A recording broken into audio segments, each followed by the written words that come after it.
So tonight I want to say a few things about the what's called the Threefold training, which is almost like a shorthand way of talking about the path of practice, which in the Buddhist framework is they call the Noble Eightfold Path. But a shorthand way of approaching that is to talk about the threefold training. And the threefold training is what's called sila, and that means ethical conduct or morality. That's the first part. The second part is samadhi, which is concentration, or you could call it stability of mind or unification. And then the third part is panya, which means wisdom or clear seeing. So sometimes when I'm teaching here and anywhere, I have to kind of remind myself to do some of those structures. Because, and we've been we're at the end of the intensive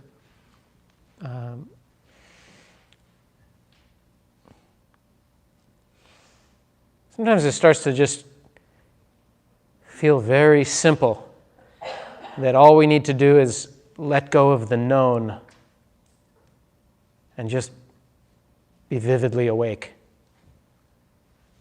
Just watching things unfold. But that's hard to approach if you're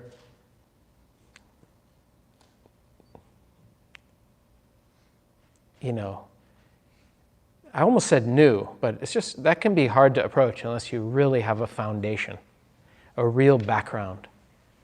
Right? So there is a kind of phase where you start to let go of all of these concepts, even a lot of these dharmic concepts, because they can just become more thinking.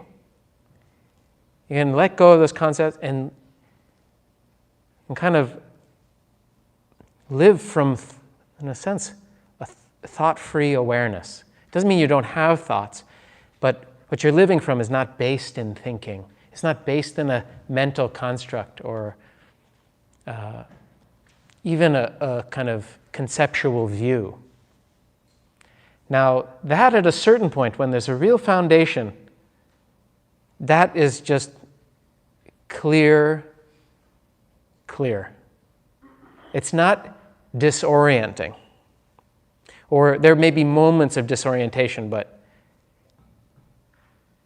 if you're coming from a place where you're mostly living through your thoughts and stories and concepts, which is the case for most folks, you're mostly living through frameworks and ideas about life, then the idea of letting go of all that just can seem terrifying.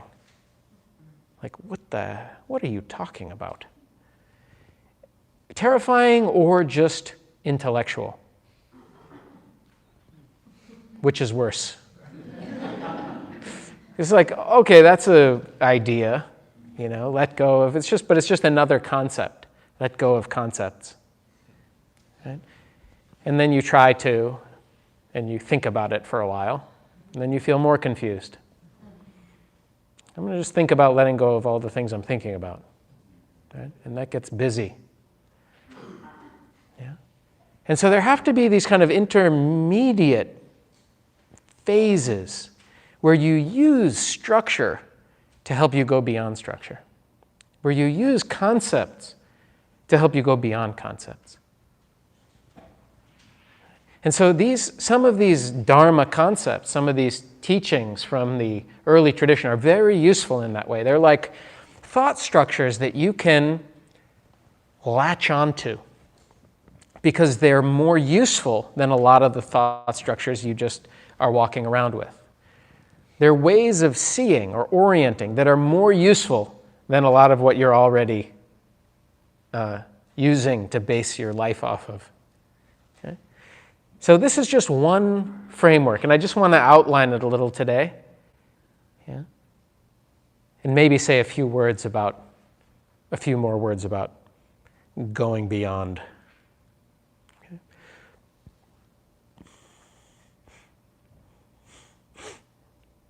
So the first part of the path, and the three trainings are not ones like you do the first one and then you're done, and then you do the second part and then you're done, and then you do the third part. It's more like these three exist together. But when we talk, we have to talk linearly. So I have to say the first one, the second one, the third one. But the reason that the morality or ethical conduct piece comes first is one, because it's sort of tangible. Your mind, when you first start practicing and you look at it, you sit down, you look, that may not seem like anything you can do anything about. Like, a lot of people have that idea, I'll go to the meditation group. This is the first time. They think, that'll be great. I'll feel relaxed. I'll feel peaceful, And then they come and they sit and they're like, what the hell just happened? I feel like I just got assaulted by my mind for 30 minutes. Like getting blown around in a storm. I can't even tell what's going on. And it was just vaguely or not vaguely frustrating.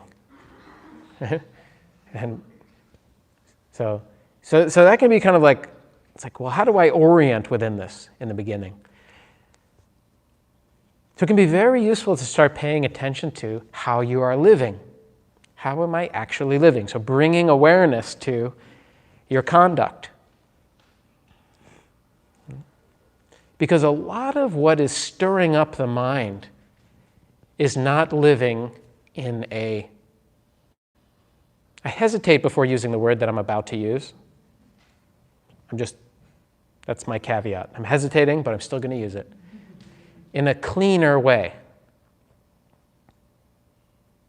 Living in a cleaner way.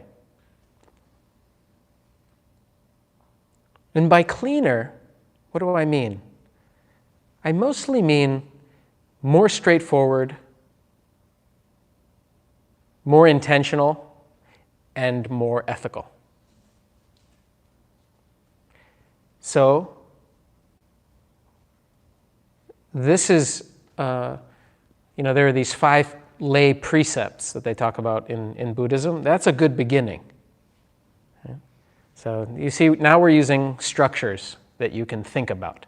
So these 5, if you're thinking about what is ethical? That can seem very vague, right? And then you leave here and say I'm going to be pay more attention to my conduct.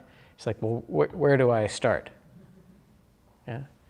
So this is a place where the 5 precepts are actually a useful structure that you can be in relationship to. So the first one is not harming living beings.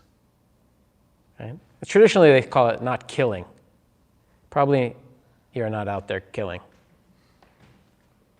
You might be, but probably not. But not harming living beings. And that is a place where you can just look at your life. You say, am I doing any real harming of people? And that can exist on levels, and you can start to adjust that. And part of the reason this is important is not just because it matters in a cause and effect kind of way, but because if you're out there harming people, then there are people out there trying to get back at you. And you have to think about that. Right? Because if you don't, that's not smart.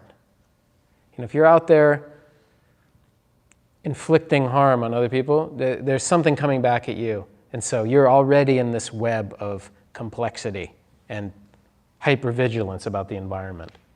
Right? So just good to note. Right? Also, you will have, even unconsciously, you will have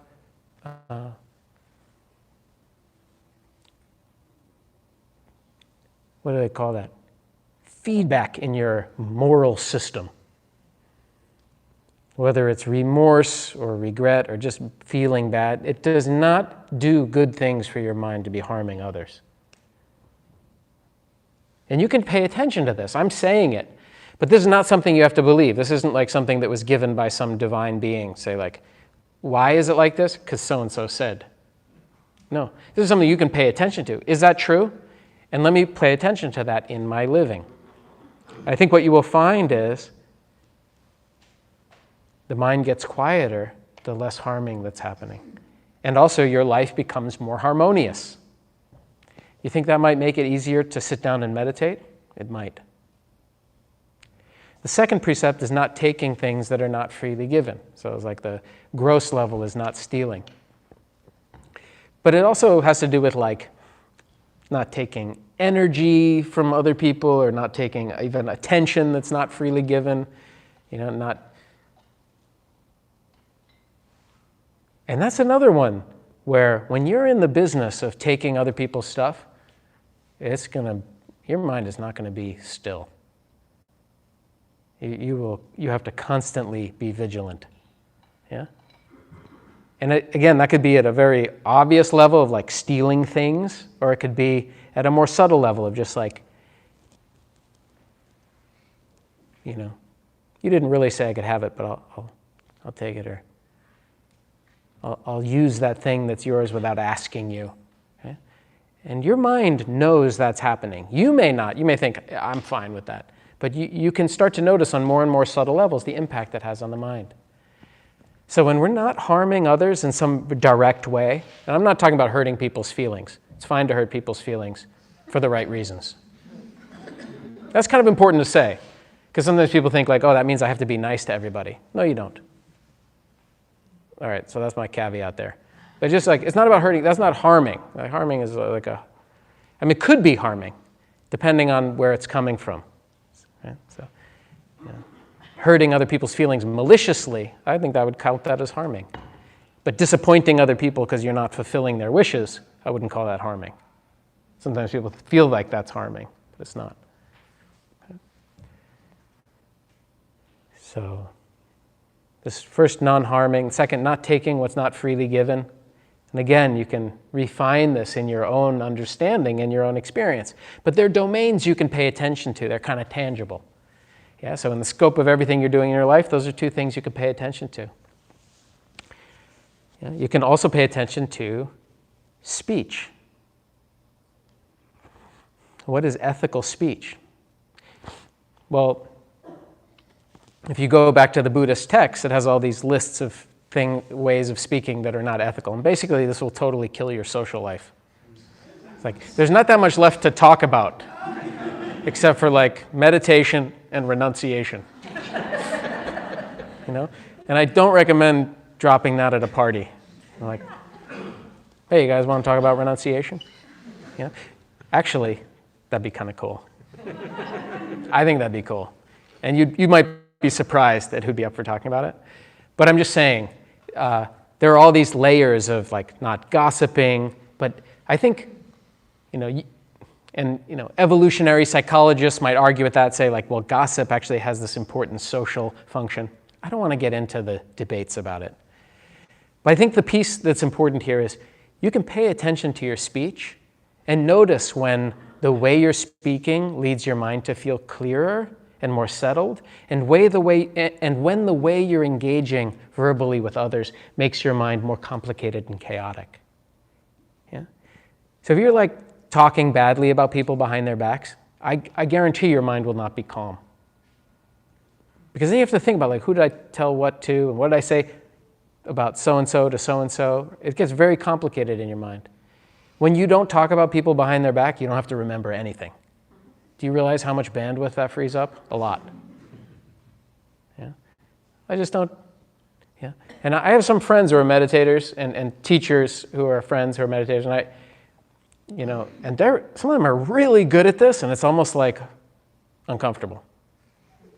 Like you bring up somebody and they'll just be like,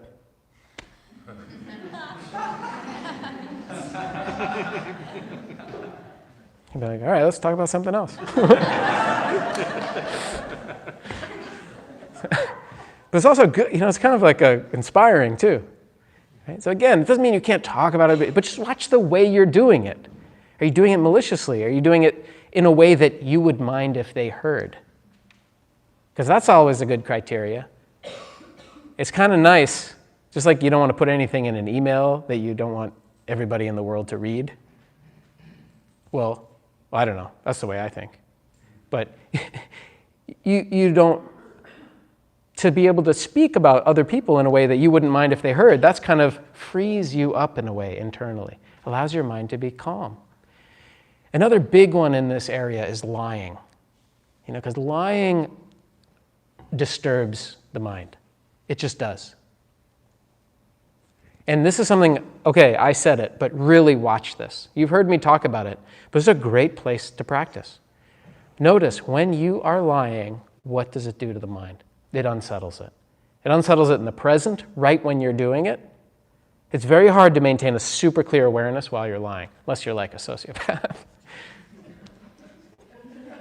I'm not like speaking from experience on that, I don't think, but it's like maybe that is just like, boop, but for most people, that's, or you have to remember what you said later, right? And that's you don't realize how much mental real estate that takes up, a lot.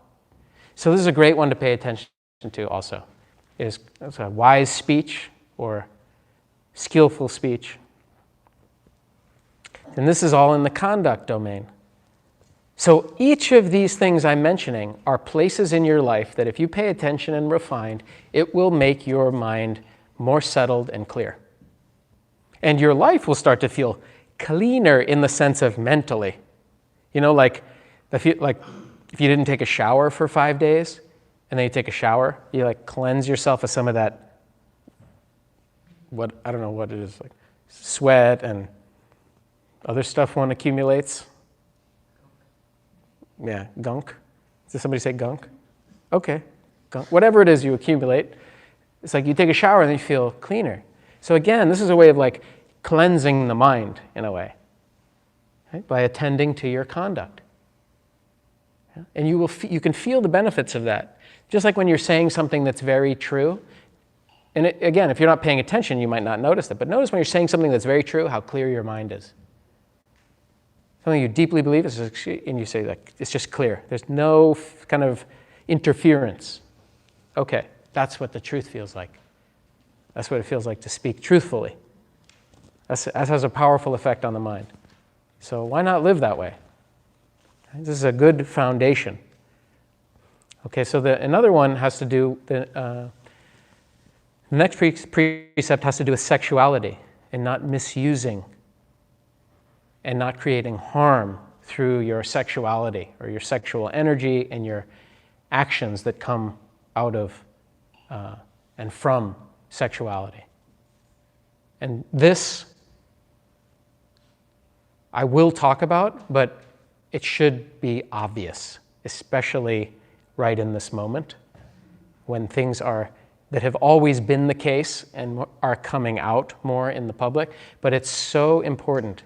Right? This is a place where so much harm is caused because for all kinds of reasons. The energies are strong, unconsciousness, yeah?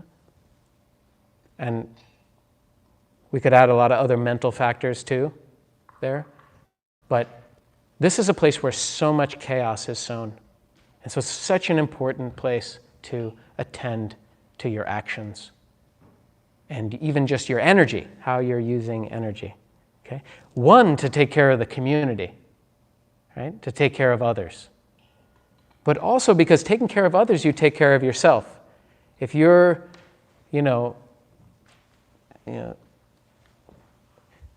sleeping with your friend's partner and you're not in a polyamorous Berkeley relationship, I will add that because there are norms, right? So it's like, that's fine. But I'm saying, if you don't have that agreement, then there will be chaos in your life. Yeah? There's no stepping out of cause and effect. I'll say that again. There's no stepping out of cause and effect. You will not have a moment where you're like, let's pause conditionality and do whatever wants to happen and then return. No. So sexual energy is just like any other energy, but it's a powerful energy and people don't know how to be with it. And partly they don't know how to be with it because I think maybe cultural reasons, it's been kind of taboo or people don't talk about it, but also because people don't practice with it. And that's true in meditation domains, as we see, right? You look at the meditation world and there's like just a litany of teachers and gurus who fall and cause like untold harm through the misuse of sexual energy. Yeah? So this is a very important domain to attend to, and it's one we have a concept for. We can say, okay, this is a domain. It's not that sexuality is bad or inherently harmful at all. No, it's a beautiful energy. It's such a life-affirming energy. And yet it needs our attention and care. So that's a place you can pay attention to that. Right? So again, this isn't life-denying in any way. It's not in any way to say that as lay people, I guess maybe it's different for monks, but as lay people, sexual energy shouldn't be like a big part of your life. Wonderful. I mean, if you want it to be, and if it is. But paying attention to the harm domain it's foundational. That's why it's one of the 5. Okay? So that's something very important to pay attention to. It's also why you can come into a meditation group, hopefully, and maybe there's a little more safety. Because at least we're practicing with this. At least we're at least consciously signing up to pay attention to it. Okay? And I know that all kinds of stuff happens behind the scenes in so many scenes, but this is very important. So it's important also because of the effects on your own mind, and your mind is not separate from the community.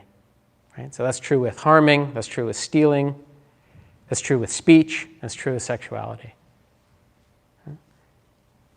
So the last one has to do with intoxicants.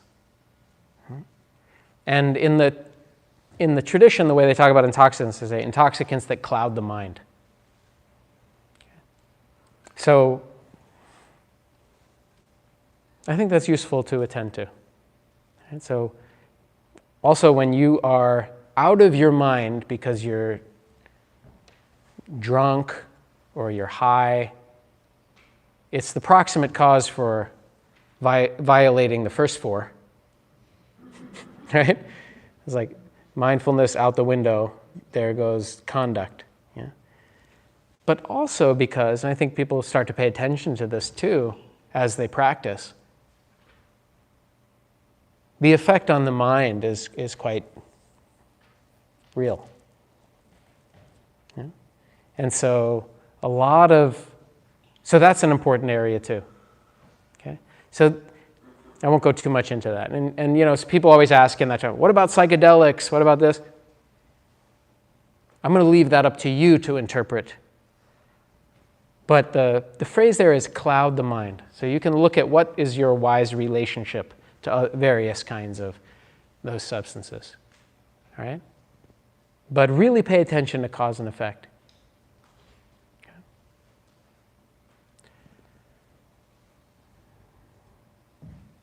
And I will say, once you get a taste of clear mind, what you're willing to do to the mind really changes. Right? Because a lot of people, they're trying to just like hop out of their life, which is why they drink or get high. But once you get a little taste of clarity and stillness, you wouldn't want to occlude it. Right? It's like, why would you do that? It doesn't make sense. It's like, so that's just another thing that I'll point to. So this is the first part of the path. I know I said it was one thing, now it's 5 things. It's like false advertising, It's just, there's only 3, and I say that. Actually, there's 5 in the first one. It's like a bait and switch. It's like a sales technique. But I think, again, in the spirit of that thing of like helpful concepts, it's a helpful way to break it down, because life is seems complicated to people. There's a lot going on. So it can be helpful to break it down into areas that you can pay attention to. Yeah? But the main thing here is paying attention to how you're actually living and how the actions you take the effect on the mind of those actions. So what this does, this domain of conduct, is it prepares the ground for meditation. Living in an ethical way allows you to be still enough, to relax enough, to not look over your shoulder all the time, to be able to settle enough to pay attention to what's here and now, to close your eyes. Yeah? I mean, that's not something, when I worked a lot in prisons when I was, a while ago, and teaching meditation and stuff. And, it's just like closing your eyes in a lot of environments. That's not like an easy ask. It's like, I remember the first time going and saying, all right, now we'll close our eyes. And everybody's like,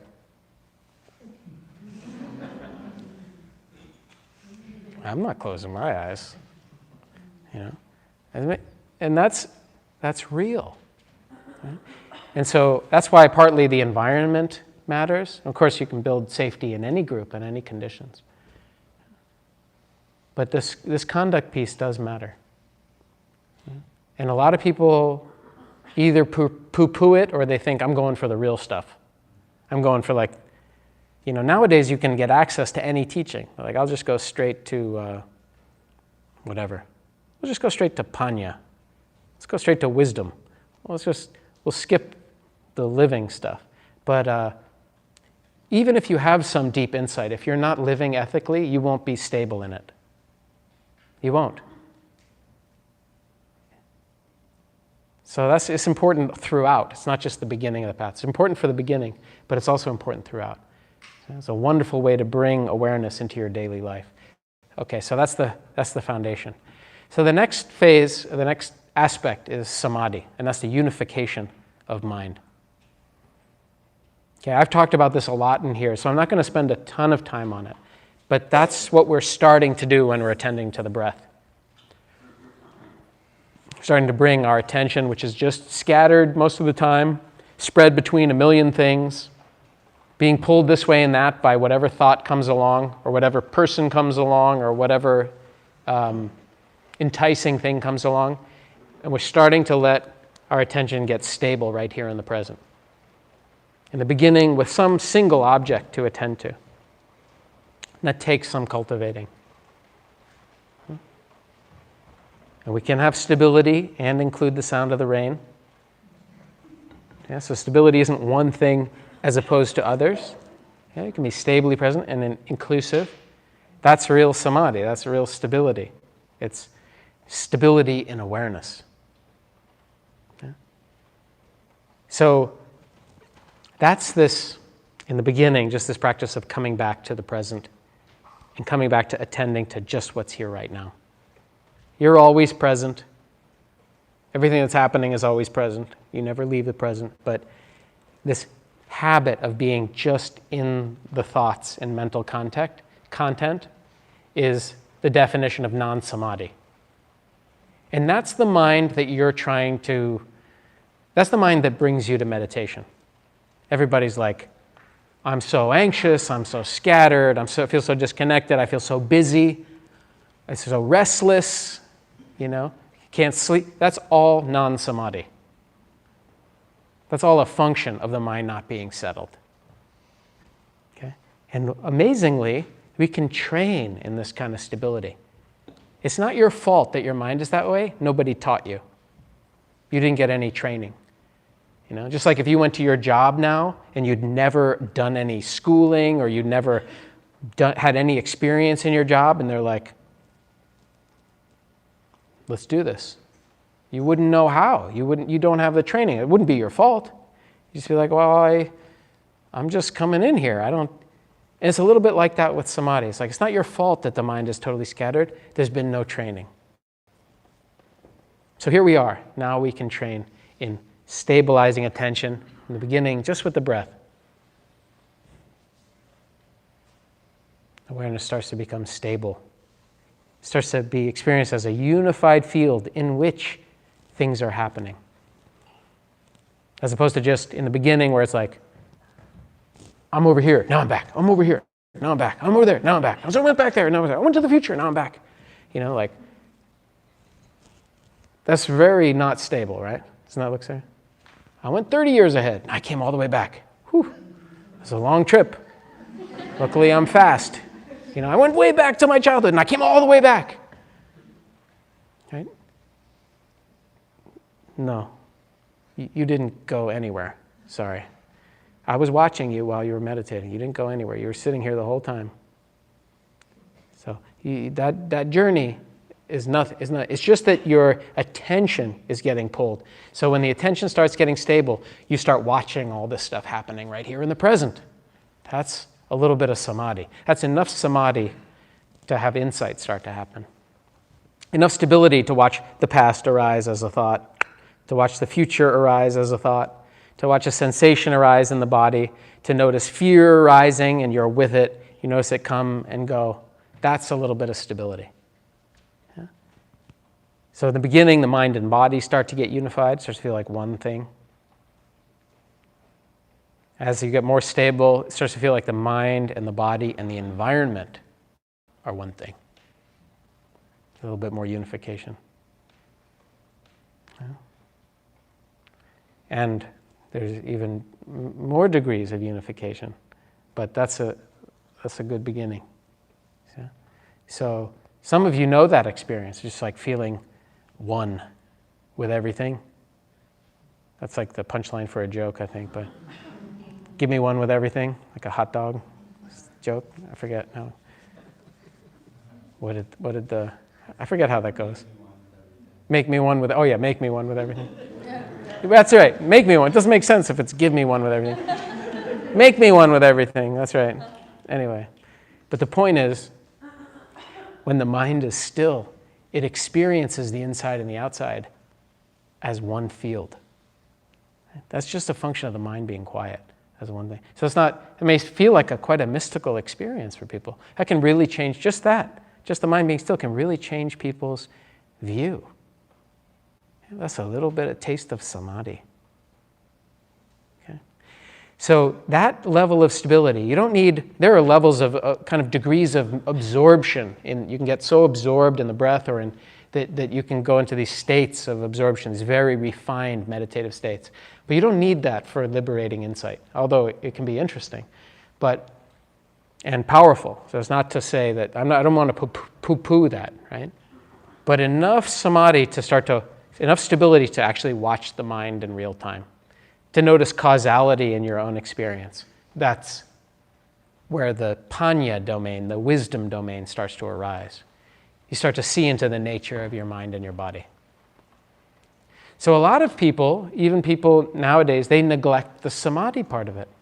Not only do they neglect the ethical conduct part, but they say they neglect the samadhi part. It's like, So that kind of practice, even just with the breath, even if you've been practicing for a while, that can actually stabilize some of the realization that you have even. Yeah?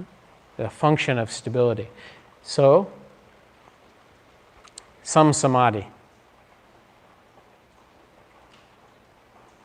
And you can feel this sometimes in people. You can feel non-samadhi, certainly. Do you ever experience that when you're sitting with a friend or something and they're kind of going like, woo, loo, loo, loo, and you start to feel like, whoa, you start to feel a little like you're seasick or something, or you're getting blown around? We're contagious like that. And you can also feel stability. You ever been in a tizzy and you sit with a friend and they're just like, boom? For whatever, even if they don't meditate, they're just stable. And then you catch a little bit of that stability. So there are degrees of this, but this is something we can cultivate. I think that's really good news. That's really good news. You could put a lot of products out of business just from having samadhi. You think capitalism has excesses? It's partly because of non-samadhi. Everybody needs something to make me a little quiet, please. So you can, once you can get a little quiet on your own, it's like there's a level of independence that comes with that. It's really kind of cool. right? I remember when I started practicing and I'd go and like I'd be at a doctor's appointment or a dentist's appointment, I'd be like, I'm gonna get quiet here. You know, I could read People, this tells you how old I am. I could read People magazine. Does that still exist? Oh, it does. Okay. Back in, that was like 20 years ago when I started meditating, or 18 years ago. So go to the doctor's, People magazine or a little stillness. I'll take the stillness. Thank you very much. So anyway, that's kind of a power that you can have. Right? That's something you can also start to access in ordinary life. It's not like it resides in meditation. You start to live this way a little more, just with stable presence. And stability is just a function of not being lost in the thinking. That's it, actually. That's what the real stability is. Okay. When there's some stability, we can see clearly. And that clear seeing is the beginning of panya, of wisdom. Okay? We can start to see, just as we did actually from the beginning in the ethical stuff, we start to see what leads to our own happiness and what leads to stress and suffering on an action level. But we also start to see it on more subtle levels. What happens when I relate to a sensation by pushing it away? What happens when I stuff an emotion? What happens when I can't be with an emotion and it just acts out through me? We start to see in a kind of a present moment way how everything is working in here. We start to learn about the nature of emotions and sensations. We start to see them arising and passing.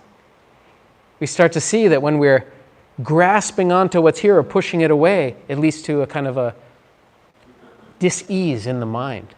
We start to learn about the nature of thoughts. We start to see how thoughts shape our reality. We don't see it by knowing about it, which most people know about. Or not most people, but people who read about meditation, you know, oh, thoughts happen and they shape experience. If you think you're worthless and you'll never amount to anything, you experience that as reality while you're thinking it. Whether it's true or not, that's the experience you have. You start thinking about tomorrow being terrible, and you experience right now, tomorrow, it's not really tomorrow, being terrible. It's not really tomorrow, but it is terrible. Right? Or whatever it is. So here we start to watch the mind. We start to understand the nature of thought, not just the content. Wow, that starts to be very freeing. Yeah. So with panya, we start to see impermanence. We start to be able to allow experience to come and go. We start to notice that the way we relate to what's arising in here makes a huge difference. Not just what's arising, what matters more is how we're relating to it. So if I feel afraid, that's not inherently a problem. But if I let that fear take over my mind unconsciously and I let it shape my whole life and my actions and my view, that's a problem. Or if I pretend I'm not afraid and I stuff it and I just develop this false cheeriness, that has effects too. You've all seen that happen. You know? So here we are. We're learning how to be present in a skillful way with this human territory, with feelings, with sensations, with the mind itself. That's both how wisdom is developed, and it starts to become the expression of wisdom, the way of being with experience. Okay? We start to understand not just the impermanent nature and not just how our relationship to what's happening affects experience, but we also start to see into the selfless nature, the conditional nature of everything that's arising in our mind and body. You start to see how the thoughts that arise in your head are conditioned by all kinds of things. You start to take them less personally because you realize, I'm not writing this stuff. A lot of this stuff is from the outside, or it's from the past. It's from other people, or it's from me when I was young. That's where these thoughts come from. Are they true? So anyway, this is part of panya, wisdom. Seeing what we are not and also starting to relax into, inhabit being itself, awareness itself. Not something you can grab onto, not something you can see as an object, just like other things, but some aspect of what you are that you start to live from and through. Something that is not inherently dependent on even the conditions that are arising in the present. This is an aspect of what you are. It is a transcendent aspect of what you are that is not woo-woo. It's not like some esoteric thing. It's some very, very visceral, foundational, basic aspect of what you are that most people have not recognized or realized because we're too busy pushing and pulling on everything and identifying with the content. So this is huge. Okay?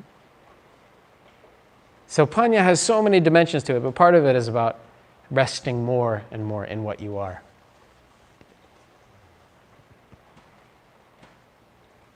Not as a thought or an idea,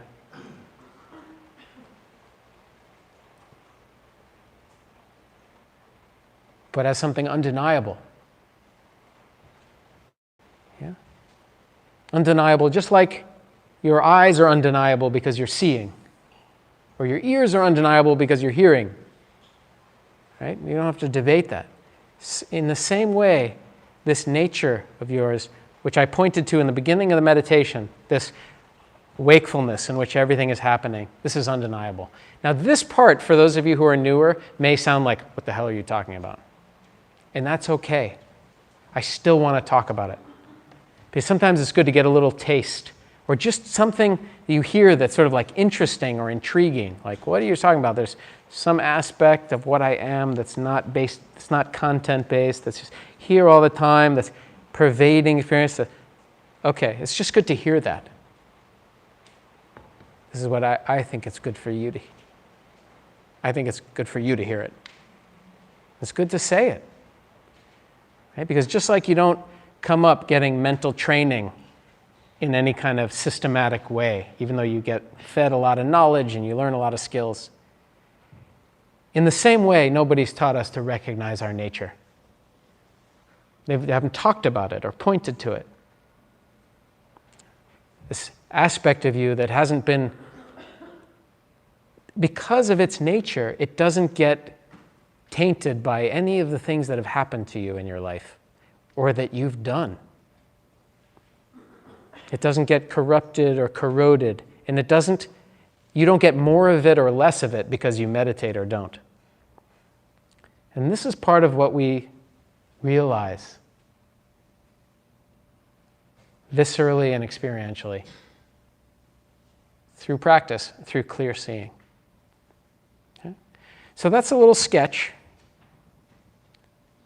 Sila, Samadhi, Panya. Okay? 3 trainings. Seems like Sila, Samadhi, Panya. Let's think of it as a circle. Sila, Samadhi, and Panya. They come together.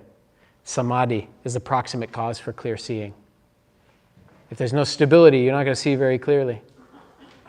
Okay? Okay? And Sila, or ethical conduct, is the foundation of Samadhi. Okay? And actually, clear seeing becomes the proximate cause of ethical conduct. And this is the beauty of this system. Clear seeing, when we're seeing clearly, ethical conduct becomes obvious why it's important. Taking care of each other, taking care of our communities, taking care with other beings. This being, these beings. It's obvious why. So do you see how this all is of a piece? Okay.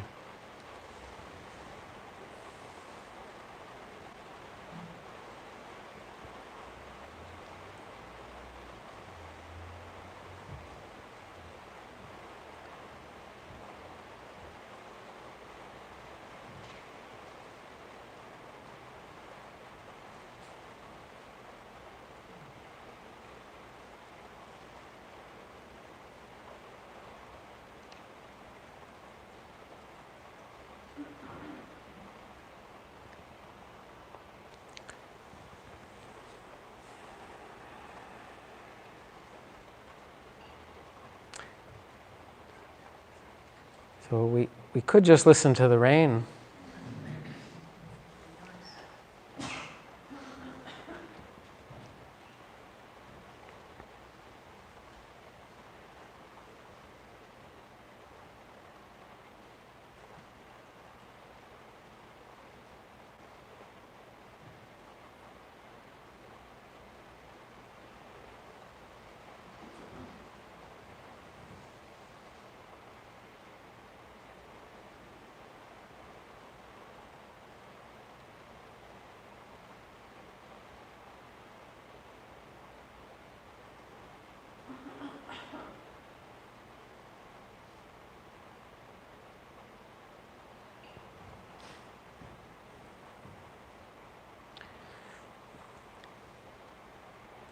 Some of you will be happy with the rain, and some of you think, I have a question. I came all this way in the rain. I have a burning meditation question. Stop just sitting there. So we will also make some room if you have any questions about practice, about anything I just said, and really bring your questions. This is not like, you don't have to be like signed up or on board. You could, what your actual questions are. But let's keep the questions as close to like your experience and the practice as we can. Yeah, please. And I'll repeat them just for those of you in the back and on the stream. Thinking through what you were saying about ethical conduct and about the sort of moral blowback or noise that's created by unethical conduct. And I started thinking about guilt and wondering, like, experientially, how you can tell the difference between like a sign that your conduct is not ethical. It's just like the noise of free-floating guilt. Free-floating guilt. So, the great question. So the question is, how do you tell the difference between guilt that's kind of part of the feedback of kind of doing, like living in some way that's not so ethical, and the free-floating guilt that happens just because that's part of our conditioning? Is that kind of, yeah. Guilt is a great topic, and as somebody who grew up in a secular but Jewish kind of background, and having, I discovered at some point there's Jewish guilt and there's Catholic guilt, and they're different. There's lots of different kinds of guilt. I'm just joking, but I think that the way to tell is to know your own patterns. There's no substitute for self-knowing. So there's no way anybody can tell you from the outside. And that's why I think it's so important to know yourself and to pay attention to how guilt operates in your mind stream. When it arises, what it arises in relation to. Sometimes many people say like, oh, I told this person no, and then I feel guilty. Because I can't help you on that thing at work or whatever, and they feel guilty. And you think, well, am I being not generous by not helping that person? Or am I taking care of my boundaries so I work on what's important? I think that's only you can parse that. But it's really good. If you have a pattern of feeling free-floating guilt, then it's just good to recognize. So you don't mistake that for like a sign that you're doing something unethical, because it really may not be, So there's no substitute for really knowing your own mind in that way, And so there may be things like that where you want to like, as a default, I'm going to assume that this guilt that arises every time I say anything that is like what I want or what I need or not gratifying other people in some way, if that's a guilt is like a reliable thing, I'm going to default to practicing tolerating the guilt rather than looking for some fault in my behavior. So then my practice now is tolerating the guilt. Whereas for somebody else, if they pay attention, be like, oh, I've been feeling kind of guilty lately. So like, well, maybe it's because I stole that person's bag and then I went over there and I, whatever. So it's like, well, I don't know what people do. I took credit for this thing somebody else did at work, and I was like, I felt so good about it, and then I realized that other person actually did the thing, or that was their idea, and so I feel guilty. That's a good thing to pay attention to, right? It's like, there's this feedback. So yeah, there's no substitute. Aside from these categories, there are no rules that are always true, except that you can pay attention to cause and effect there. Yeah. Is that helpful? Yeah. So I'm trying to think of another pattern that might come up reliably. Well, sometimes people do that with spiritual teachings about generosity and selfishness. And they use kind of spiritual teachings to kind of eviscerate their own personhood.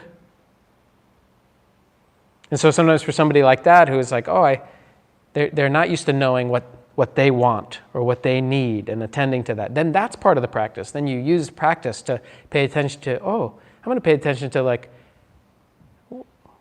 what do I want in the situation? What do I need? And that's not selfishness, that's growth, right? Other people need exactly the opposite. You're like, okay, the people who are in the enough about me, let's talk about what you think about me. Then okay, they could use like, let's pay attention to other people a little more. I'll put my personal will aside because I'm not even noticing what's happening around me. So yeah, you got to know your own patterns, and then you can use the practice to work with your patterning.